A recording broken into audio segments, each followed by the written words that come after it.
Assalomu alaykum qadrdonlar. Mana vulkani to'g'risida so'raganlar bor edi. Hozir zdaniyada bet kafeteriya. Vulkani qo'yilgan. Mana bu tomonga bitta, u tomonga bitta qo'yilgan. 50 kilovat. Bu podachalar issiq suv, sovuq suv pastdan ketgan gradusniklar bilan. Uning o'zi hatvochilar o'zida bo'ladi. O'sha ana trubada turibdi.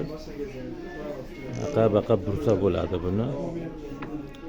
Mana shunaqa narsalar bor. Bular Polshaniki, Germaniyadan chiqadi, Polshadan. Ana shu vulkano deydi. Bizning teplisalarga qo'yayotganlar, ular kichkina ular. Ular misol 7 kilovat, 10 kilovat. Bular 50, 70, 100 kilovatgacha bo'ladi gabaritlar kattaroq. Garajlarga, staloylarga qo'yadi. Shu tepadan issiq havoni tepadan olib pastga haydab, havoni aralashtirib gradusni ushlab turadi. Mana gradusni qo'yib qo'yishdi.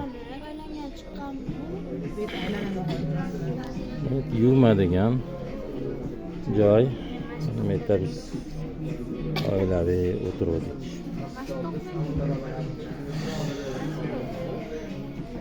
Ertalab turib yana yeb o'tirasiz.